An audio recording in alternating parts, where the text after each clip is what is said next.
যদি শরীফা হইলে কোনো আপত্তি না থাকে, পুরুষ যদি মহিলা হইলে কোনো আপত্তি না থাকে, মহিলা যদি পুরুষ হইলে কোনো আপত্তি না থাকে, তাহলে দুষ্ট ব্যক্তিরা দুষ্টামি করতে যায়, বলবে আমি আজকের থেকে কুকুর, এটাও তার অধিকার। জেলখানার ভিতরে থেকে আসলাম, সেখানে শত শত আমাদের দেশের মহিলা নেত্রীরাও তো জেলখানায় আছে। আমি সেখানে বললাম মহিলাদেরকে কোথায় রাখা হয়েছে? তখন আমাদেরকে গাছগাছালির ফাঁকি দিয়ে দেখাইল, ওই যে হুজুর একটা আলাদা জেলখানা, সেখানে পাহারাদার মহিলা, সেখানে দারোয়ান মহিলা, সেখানে জেলার মহিলা, সেখানে ডিপ্টি জেলার মহিলা, সব মহিলাদের জন্য আলাদা ইন্তজাম, সেখানে কোনো পুরুষ যাইতে পারে না। আর জেলখানার ভিতরে 19 মাস ছিলাম, কোনো একজন নারীর চেহারা সেখানে দেখি নাই। এখন আমাদের দেশের কোনো পুরুষ যদি বলে আমি আজকের থেকে নারী হয়ে গেলাম, সে যদি কোনো কারণে গ্রেফতার হয়, তারে নেবে কোথায়? একজন মানুষকে আল্লাহ পাক জন্ম দিয়েছেন পুরুষ হিসাবে, আরেকজনকে জন্ম দিয়েছেন মহিলা হিসাবে। হুজুররা এখানে আছে, জিজ্ঞেস করে দেখেন, আমার রাসূল সাল্লাল্লাহু আলাইহি সাল্লাম বলছেন লানত ওই ব্যক্তির উপর যেই ব্যক্তি পুরুষ হিসাবে জন্মগ্রহণ করার পরে মহিলার বেশ ধরে, যেই ব্যক্তি মহিলা হিসাবে জন্মগ্রহণ করার পরে পুরুষের বেশ ধরে। পরিষ্কার হারাম ঘোষণা করেছেন ইসলাম যে পুরুষ হওয়ার পরে সেই ব্যক্তি মাথার চুল লম্বা করে মহিলার বেশ ধরতে পারবে না, মহিলা হওয়ার পরে মাথার চুল বাড়ি করে সে পুরুষের বেশ ধরতে পারবে না। আর আমার বাংলাদেশের শরীফ নামের ব্যক্তিটা শরীফা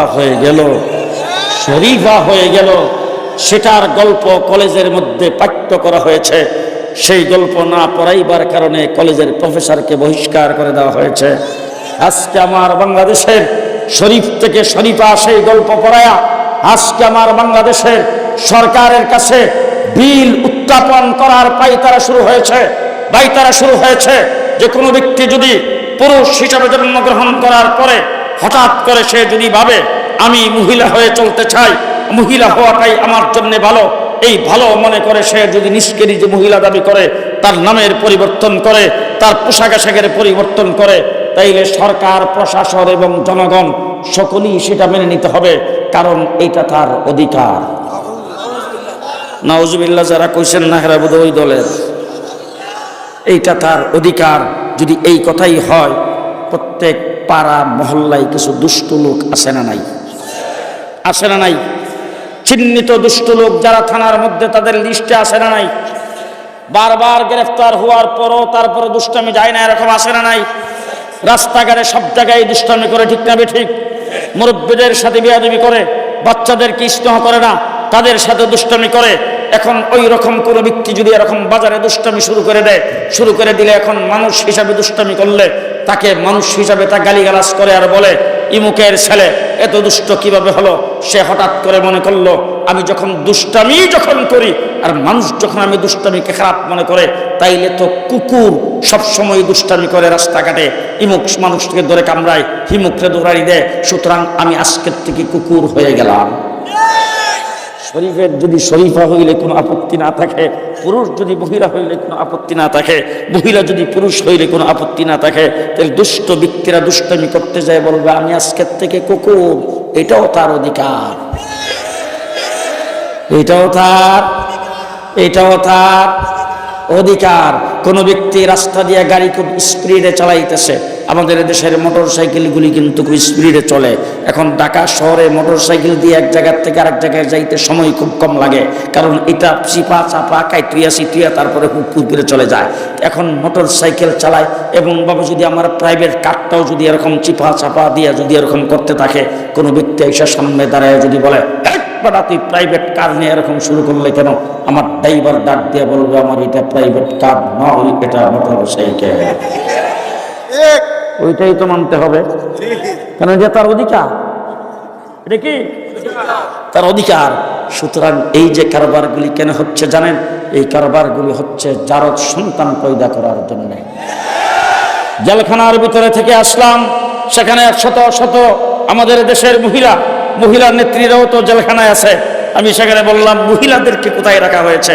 তখন আমাদেরকে গাছগাছালির ফাঁকি দিয়ে দেখাইল, ওই যে হুজুর একটা আলাদা জেলখানা, সেখানে পাহারাদার মহিলা, সেখানে দারোয়ান মহিলা, সেখানে জেলার মহিলা, সেখানে ডিপ্টি জেলার মহিলা, সব মহিলাদের জন্য আলাদা ইন্তজাম। সেখানে কোনো পুরুষ যাইতে পারে না। আর জেলখানার ভিতরে 19 মাস ছিলাম, কোন একজন নারীর চেহারা সেখানে দেখি নাই। এখন আমাদের দেশের কোনো পুরুষ যদি বলে আমি আজকের থেকে নারী হয়ে গেলাম, সে যদি কোনো কারণে গ্রেফতার হয়, তারে নেবে কোথায়?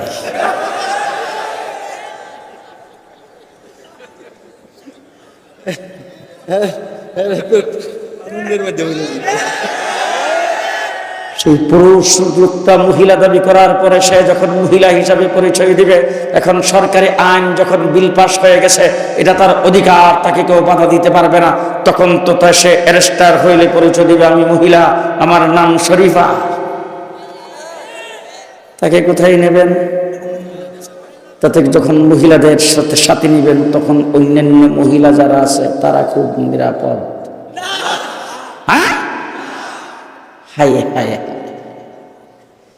এই ধরনের অবস্থার সৃষ্টি হয়েছে। সেই অবস্থার থেকে জনগণকে ফিরাইতে হবে, সেই অবস্থার থেকে জনগণকে ফিরাইতে হবে। শেষ কথা আপনাদের সামনে বলে যাচ্ছি, আমার দেশের উচ্চ শিক্ষায় শিক্ষিত হয়েছে, কিন্তু উজুর ফরজ জানে না। এই অবস্থা তো বাংলাদেশে নাই।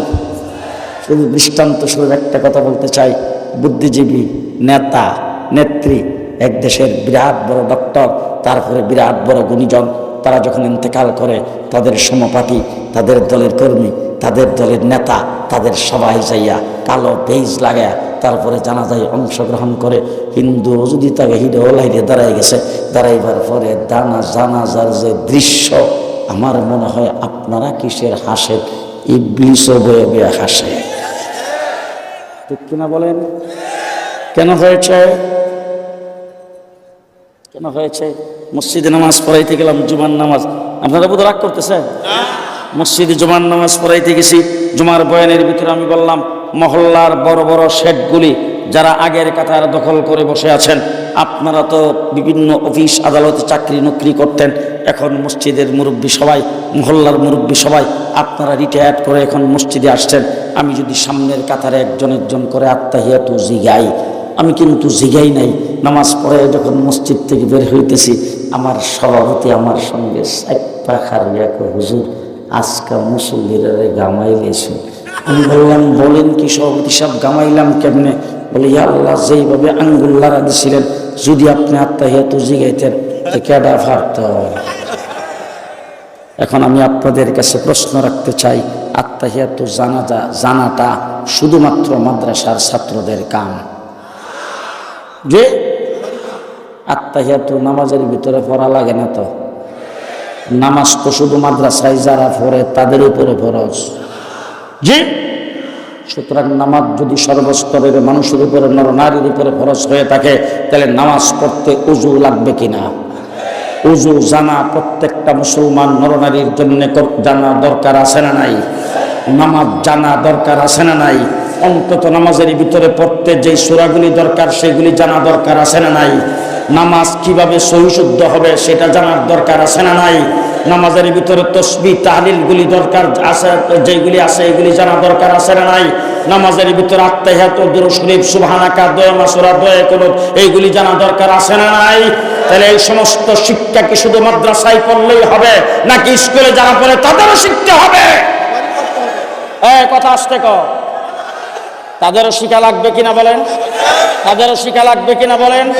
তাইলে আজকে যারা এখানে উপস্থিত হয়েছেন, আপনারা যদি একথা চান, আমার ছেলে ব্যারিস্টার হবে, ডাক্তার হবে, ইঞ্জিনিয়ার হবে, প্রফেসর হবে, আমার ছেলে মোল্লা হবে না, আমার ছেলে মৌলবী হবে না, আমার ছেলে আমি মাদ্রাসায় পড়াবো না, আমার ছেলেকে স্কুলে পড়াবো, কিন্তু আপনি একজন মুসলমান হিসাবে নিশ্চয়ই আপনি চাবেন আমি ইন্তেকালের পরে আমার সন্তান আমার জানাজা যেন দিতে পারে, আমি ইন্তেকালের পরে অন্তত 3 বার কুল হুয়াল্লাহ পড়ে আমার জন্য দোয়া করতে পারে, আমি ইন্তেকালের পরে আমার সন্তান যেন মুসলমান হয়ে থাকতে পারে।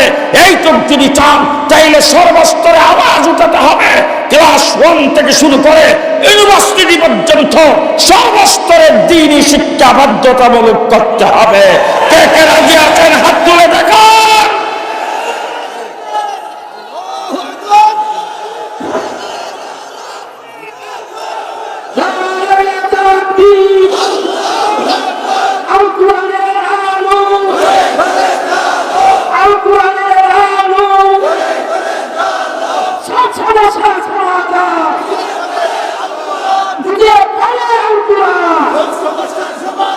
আমার ভাইরা ভালো করে শুনে রাখুন, শেষ কথা আপনাদেরকে বলতে চাই।